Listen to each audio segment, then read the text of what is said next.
Welcome to Chapter 12. We're going to be talking about oxidation and reduction.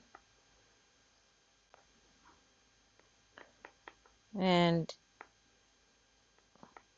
some of these reactions in your, in your suggested problems have oxidation and reduction reactions kind of included. So different books will just include oxidation and reduction reactions. This textbook actually creates a chapter, chapter 12, that just talks about oxidation and reductions.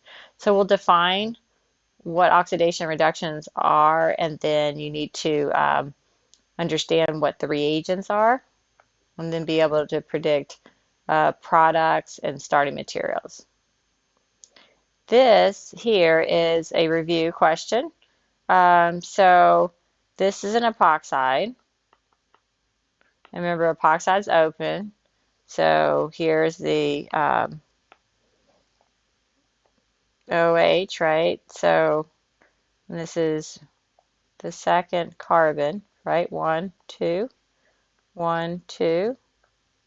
And so your nucleophile is coming from this side to open the epoxide, and your nucleophile is the nitrile.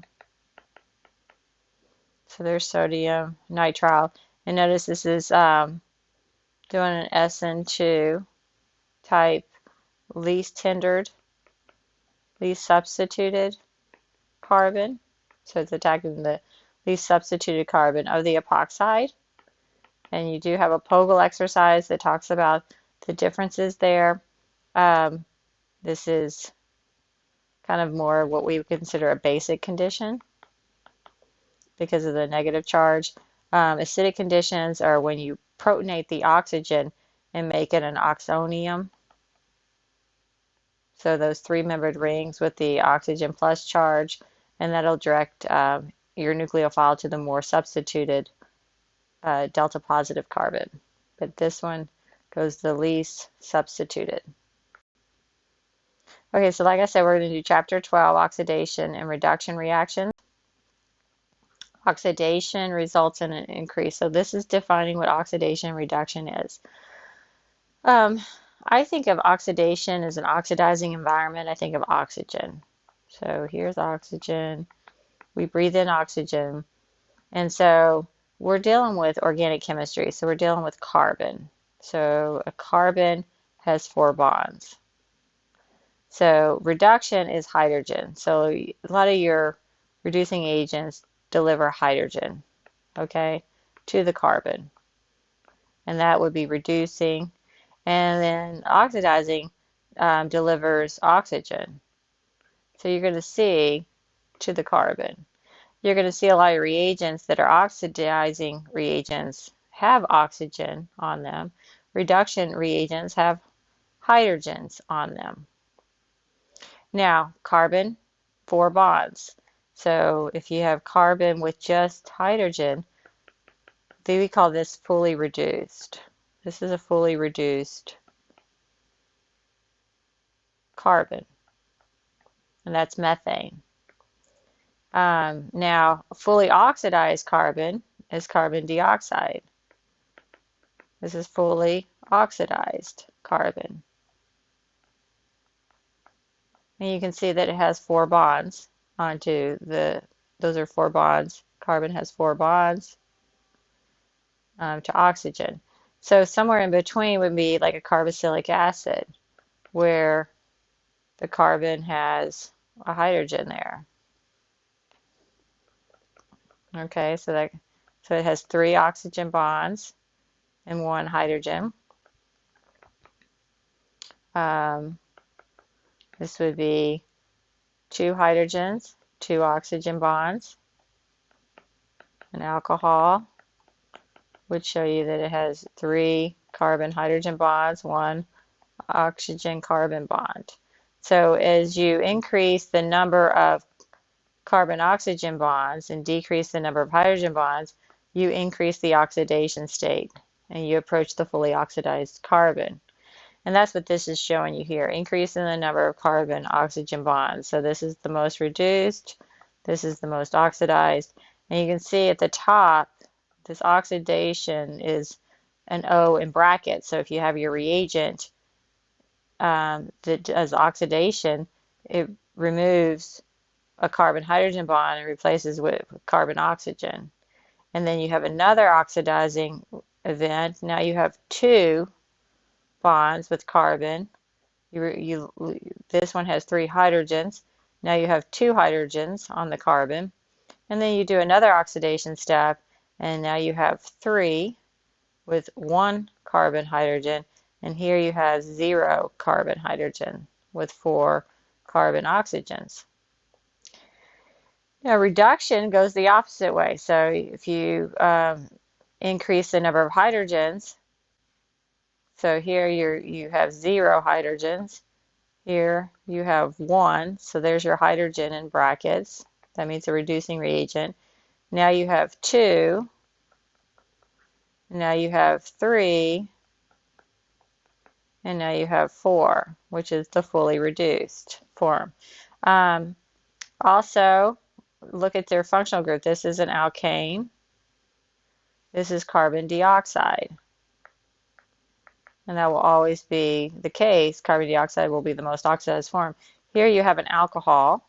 So an alcohol is going to be partially oxidized or partially reduced, depending on which way you're going. This is a aldehyde. So a lot of times you'll get an aldehyde or ketone somewhere in the middle. And this is a carboxylic acid. And the reason why these functional groups are important is because your different oxidation reagents are going to maybe stop. Some of them will stop at the aldehyde. Some of them will go all the way to the carboxylic acid or the carbon dioxide. And so we're going to learn what reagents are strong oxidizers or weak oxidizers, strong reducing agents, weak reducing agents.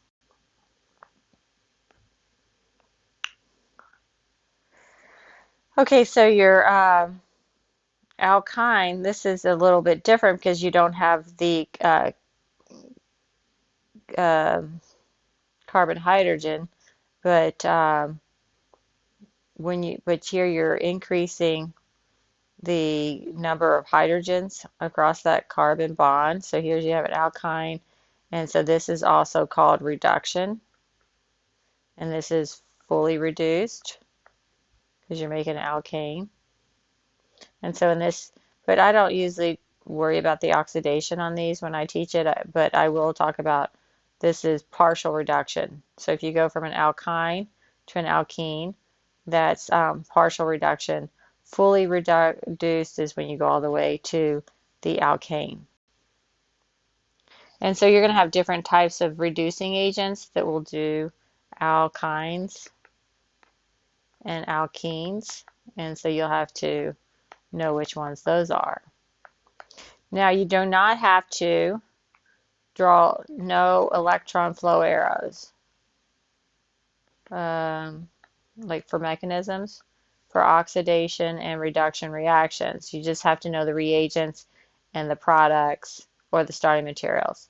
No curved arrows. These are also called curved arrows that show the nucleophile always going to the electrophile. You don't have to show that for oxidation reduction.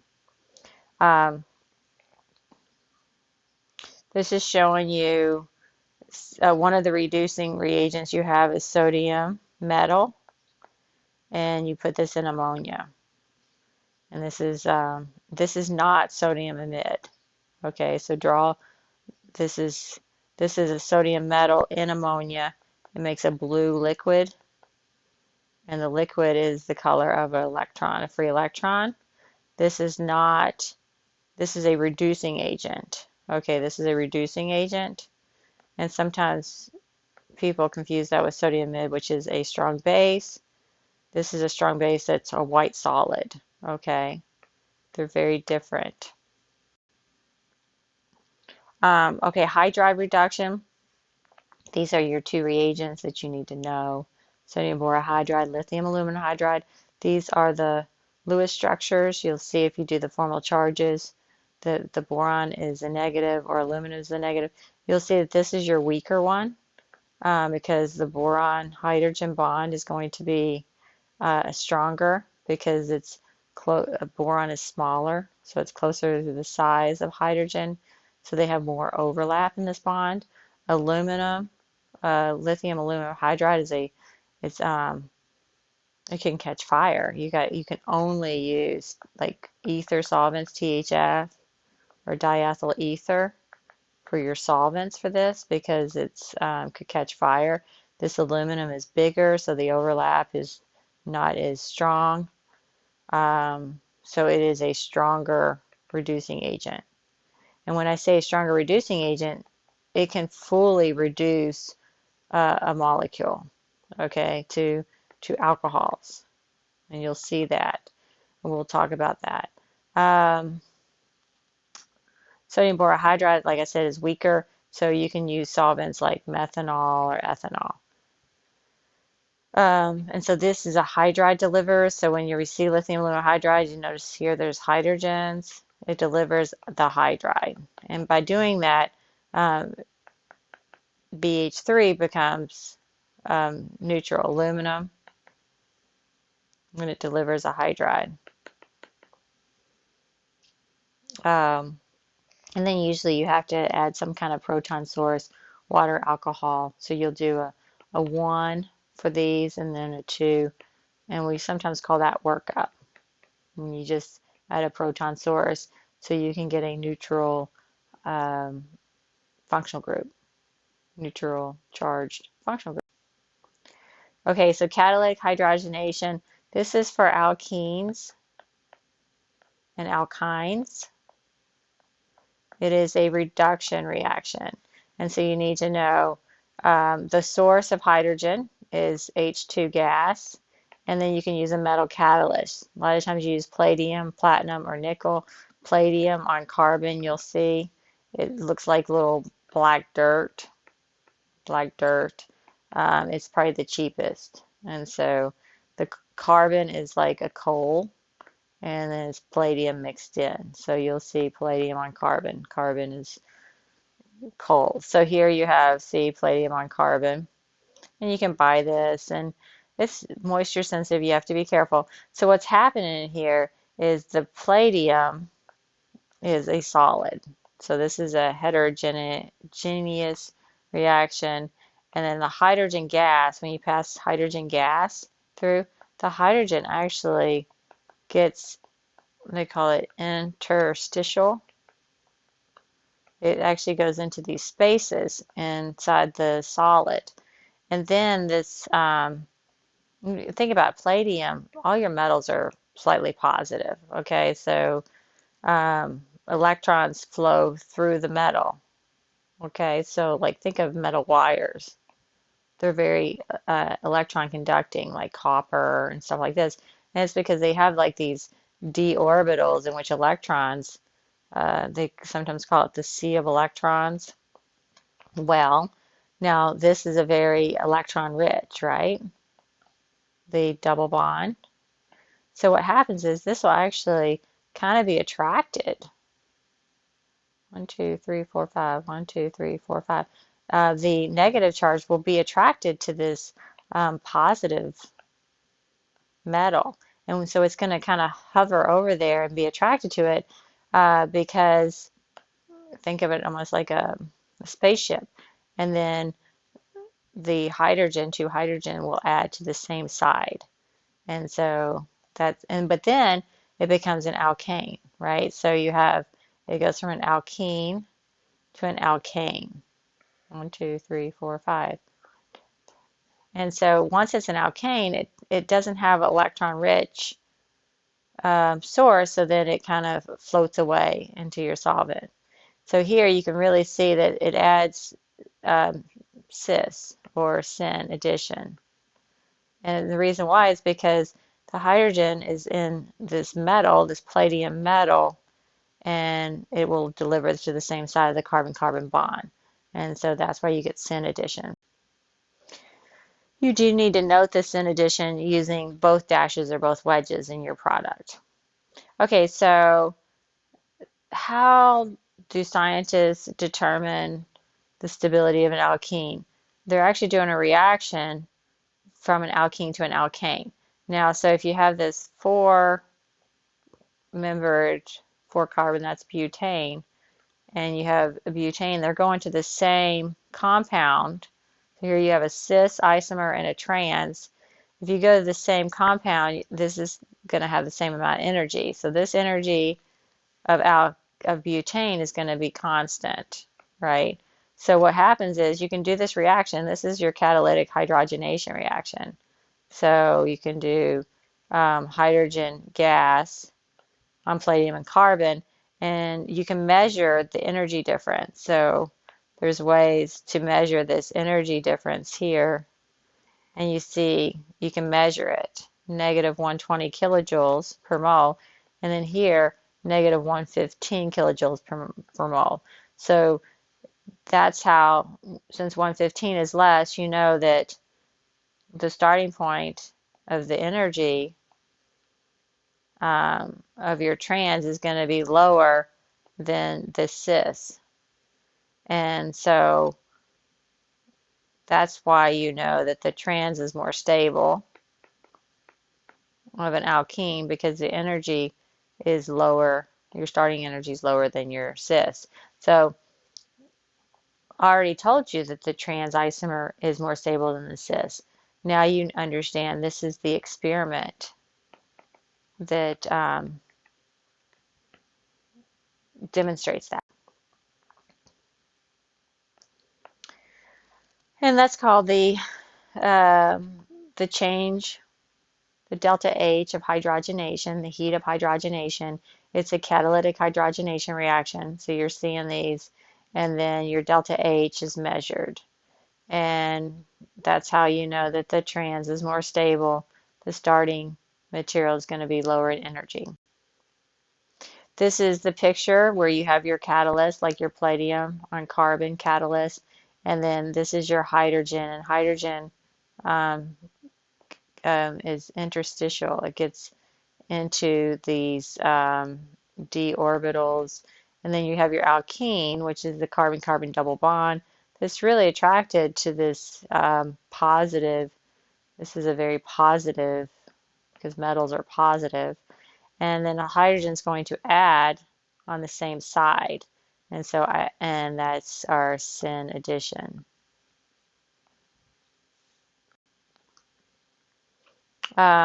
So if you've ever worked in a lab, you'd know that tetrasubstituted alkenes, they take a long time and they're harsh to reduce. So like I remember doing this several days, having to add high pressures. Okay, so they're tetrasubstituted alkenes are harder to reduce, so the rate of hydrogenation. This one you can just pretty much, like, you take your flask and then you put a balloon of hydrogen on it. Okay, so then you put a needle there and you put a balloon of hydrogen gas, and it goes in, and it can and you have like this black palladium on carbon. You'll just see that stirring around, and then you'll have your alkene in there, and then it will reduce. You just put a balloon on it overnight. But these tetrasubstituted, you have to use higher pressure. Okay, so vegetable oil,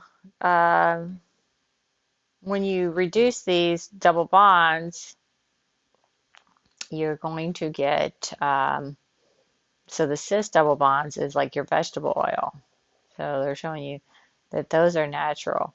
But then what about these? These are not natural. These unsaturated double bonds, that's cis. So this one, where is the trans? Well, this is partially hydrogenated. So this is margin. So this is synthetic. And they're going to have higher boiling points because you can take this vegetable oil and you can do catalytic hydrogenation, and you can reduce one of these, and you're not getting into the fully saturated, but you get spreadable, something that's spreadable, margin. The problem is sometimes you get trans fats, and cis alkenes can isomerize to more stable trans. And when you get trans double bond, these are really bad for you. All right, so what is the major product in the reaction?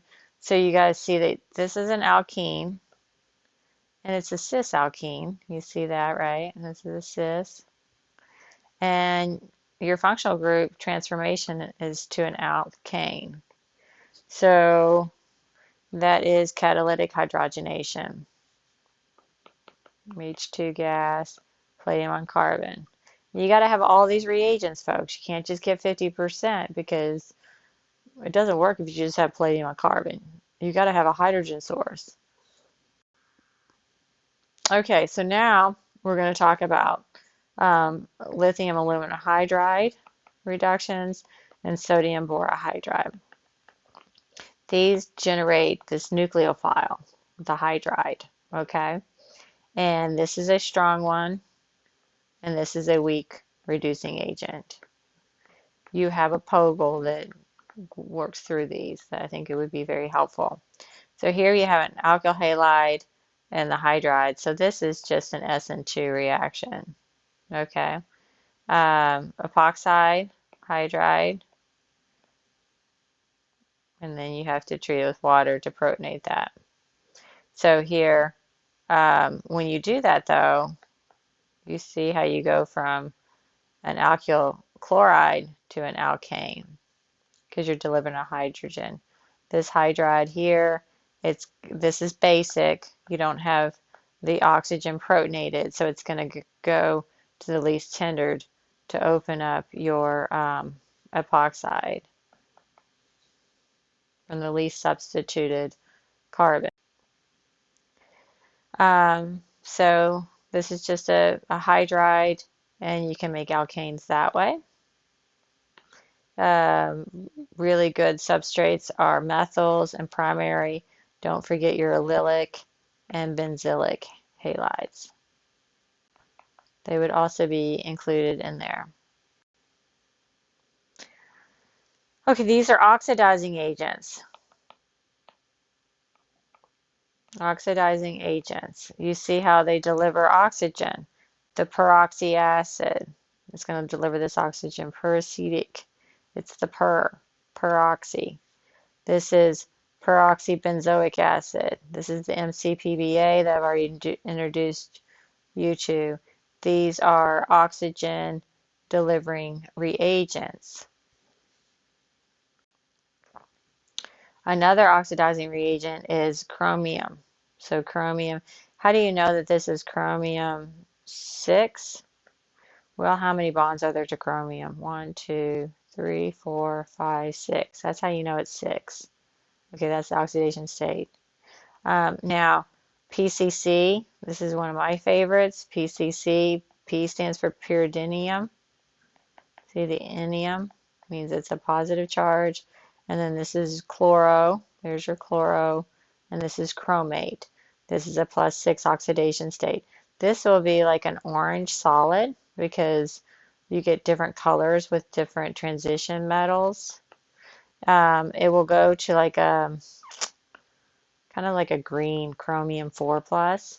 So what's happening when you go from a 6+ to a 4+? That's reduction. Okay, so these are great for like an alcohol. So this alcohol, this carbon is got 2 hydrogens on it. This is a primary alcohol.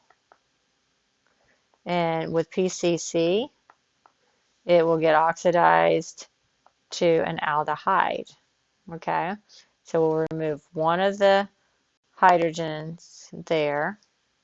We'll keep the other hydrogen, so it's not fully oxidized, and then we'll make another bond with the oxygen. And this is an aldehyde. And this is why PCC is really special because it can actually stop at the aldehyde. Stopping is hard to do at an aldehyde, okay? I'm going to put a little stop sign there, and PCC can do that. So if chromium is being reduced, because 6 plus to 4 plus, do you see that this carbon is being oxidized? And one thing you learned in general chemistry is you can't have oxidation without reduction. So something has to get oxidized, something needs to get reduced. What's getting oxidized is our organic carbon substrate or alcohol, and what is being reduced is the actual chromium metal. Now, this is also done in a solvent, dichloromethane. So it's an organic solvent. You're going to see that the Jones reagent, and this is going to be a strong oxidizing reagent, is done in like sulfuric acid and water. And so in that case, this alcohol with the Jones reagent, and you can write Jones, that's what this is here, the Jones reagent will go all the way to a carboxylic acid. So you'll see that this has 2 hydrogens on it, and you got there's your 2 carbons. Now you look at this carbon here, it has no more hydrogens. So it is oxidized all the way to a carboxylic acid. And so that's what these chromium, so if you see Cr2O7 or sodium chromate or potassium chromate, these they cannot stop. They're going all the way from a primary alcohol, they're going oxidized all the way to the carboxylic acid. This is what your POGL helps you with. PCC is special. It can actually stop at the aldehyde and leave that hydrogen there. You'll also see potassium permanganate. See, it has lots of oxygens here, or osmium tetroxide. These are also oxidizing agents. They deliver oxygen. So an epoxide, you need to know that this is MCPBA, the metachloropurbenzoic acid. That will make an epoxide, or any other peroxy acid, but I would just know MCPBA. The diol, these are the reactions you're responsible to know.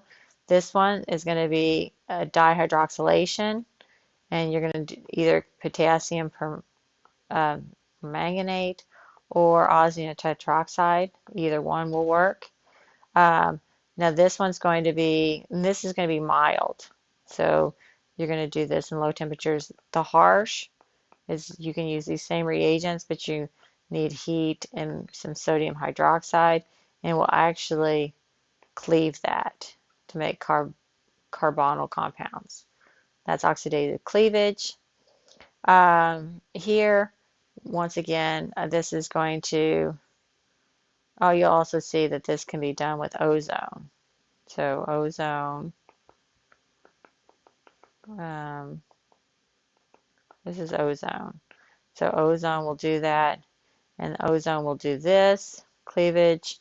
And then here, for your aldehydes and ketones, to go to aldehydes and ketones, predominantly PCC, and then to go to carboxylic acids, you want the Jones reagent, which is the sodium chromate. And a lot of times you just see that in sulfuric acid. So epoxidation, like I said, a peroxy acid, MCPBA is what I would use. Here's MCPBA, and you're going to deliver this oxygen from the same side. So that's why you show your wedges or your dashes. This is concerted. Concerted gives you the syn. So you're going to do your epoxide. We really don't care about the carboxylic acid. That's what happens to the MCPBA, the peroxy acid. Those are just reagents, but they're losing the oxygen to become the carboxylic acid.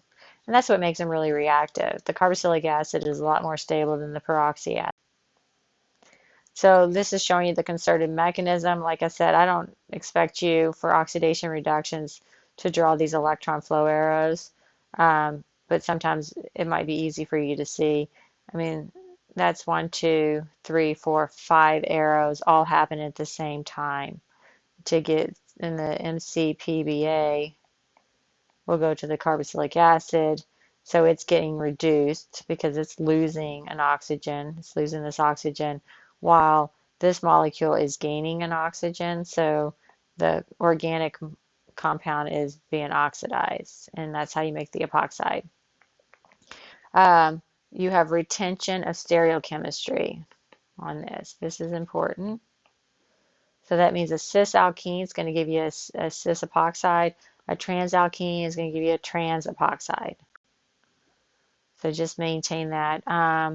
This is a retrosynthesis. So if you start with an alkene, then you're going this way, MCPBA. You can tell by that retrosynthesis arrow. This is your forward reaction of MCPBA. We're going to learn what reagents will go from an alkyne and stop at the alkene. So we'll do that one here. And then this is sodium amide to generate your,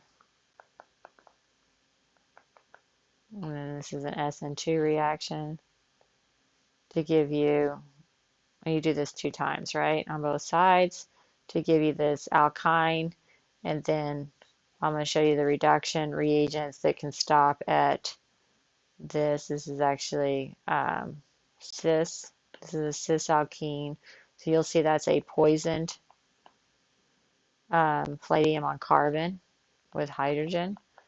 And what is the poison? It's quinoline and calcium carbonate. We also call that Lindlar's catalyst. Lindlar's catalyst. And that's a catalytic hydrogenation that can stop from an alkene and not go all the way to the alkane.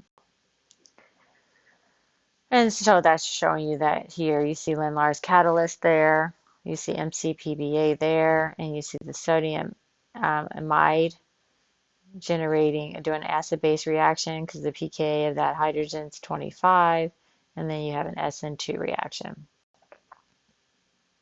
Dihydroxylation, the reagent here is going to be KMNO4, or you can do osmium tetroxide. Most people do KMNO4 because it's cheaper,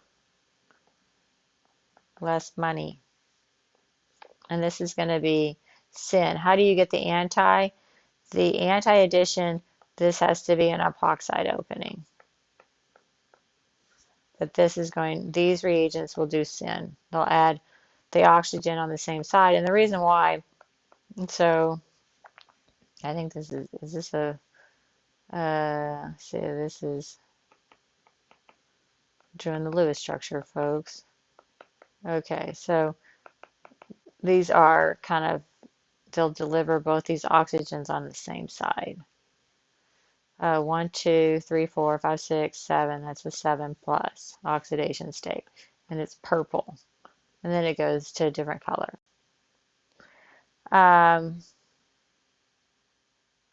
So see, this is epoxidation. That CO3 is kind of the same thing as MCPBA because it's a peroxy acid. So what this reaction is making an epoxide. I don't care if you do dashes or wedges, but you do need to show that that is stereospecific, SYN. And then you can do acid or water. So if it's an acid, this is going to get protonated to make an oxonium. And then you can have water, and water is going to come in and do an epoxide opening. And that's how you get anti-addition, anti-diols. So if you have an anti-diol, that's your functional group, you have to do an epoxide and an epoxide opening. And that's what this is showing you. Either type will give you anti.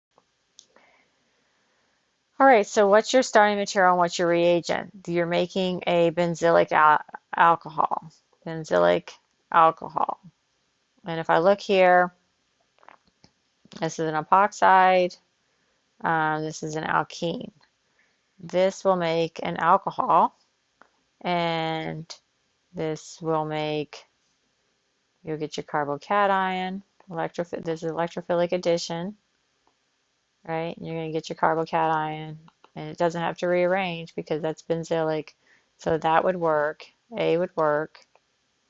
Here, this is going to be the anti, this is review, anti-mark, right? Because you're intermediate. It's good to do your intermediate, folks. BH2 and H, they're on the same side.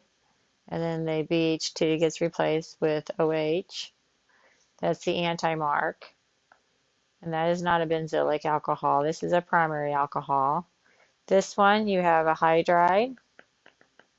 And it's going to do an opening. It's going to go from the least substituted. And so the OH goes here. And then it'll pick up a hydrogen there. And then this is going to hit that carbon. That is a benzylic. So B works. So B works, A and B. This one, that's catalytic hydrogenation. And that will go from an alkene to an alkane. So it's good for you to figure out each one of these reaction products and reagents. Syn dihydroxylation, like I said, these are your reagents, KMnO4 or osmium tetroxide, and usually you have to do something. This is sodium bisulfite, something we call that to quench. And the reason why you're going to see this, and you don't have to draw this, but it makes an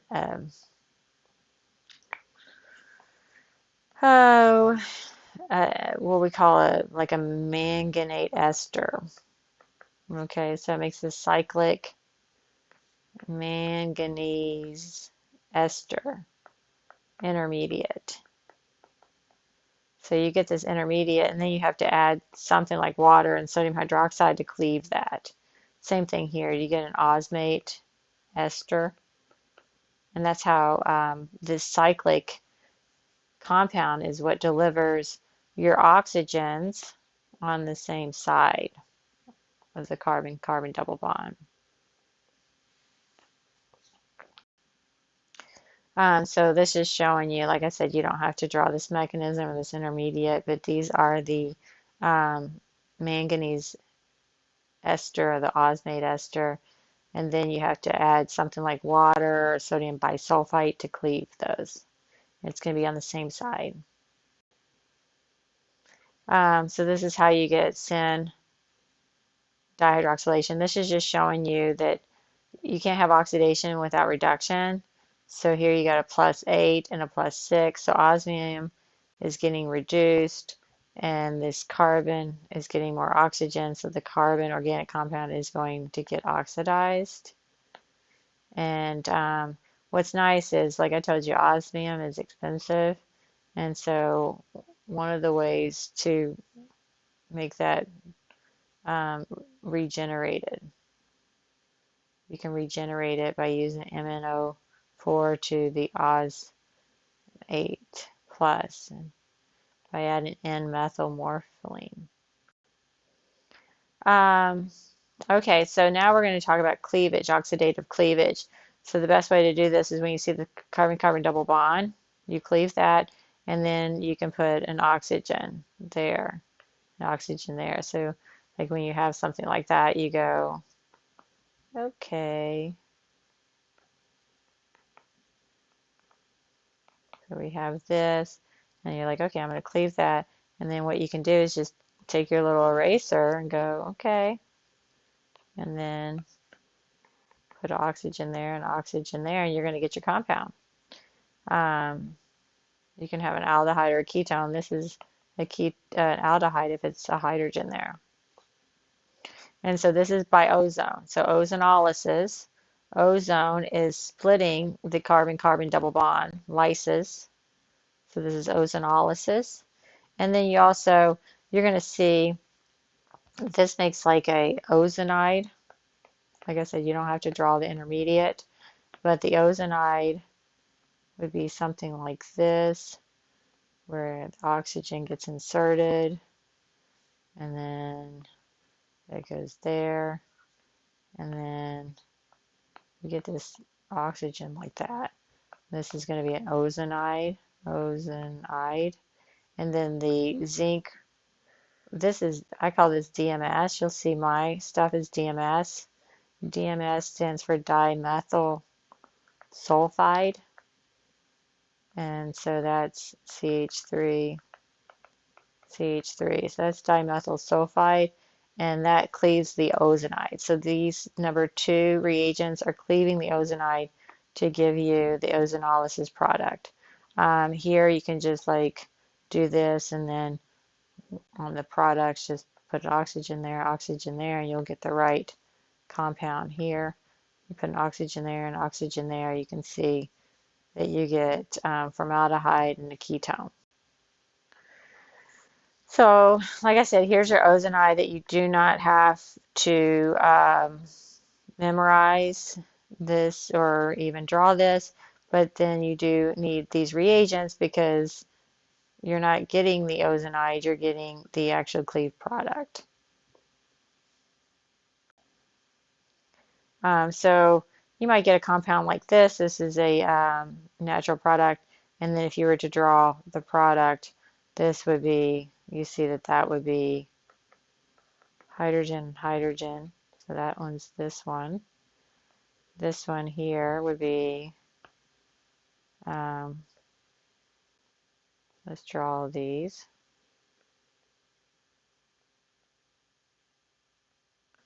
This blue here would get an oxygen there.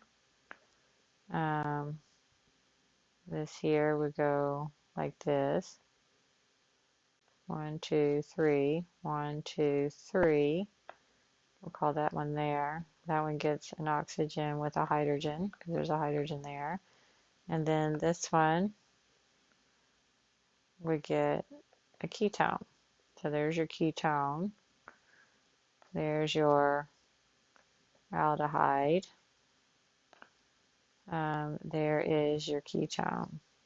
And then this is here. So sometimes you get a molecule like this and you're like, okay, what is the starting material? What's their original compound? And then you have to work backwards, and that's ozonolysis. All right, so here we have a example, and you got to figure out what's going on. Do you see that this is anti? So anti, and it's going to be a ring opening with, I think we've done this one before, but this is an epoxide opening. So the first thing you need to do is you need to get an alkene. And since we have already done this one before, I will just kind of guide you here that you have to do an E2. Otherwise, you're not going to get this alkene, the least substituted alkene. So that was D. You can go back and look. MCPBA makes the epoxide. So there's your epoxide. And then sodium methoxide will do the epoxide opening from the least hindered site. And that wraps up the chapter 12 oxidation reactions. We do have one more section that I will make another video because we need to do catalytic reductions of alkynes.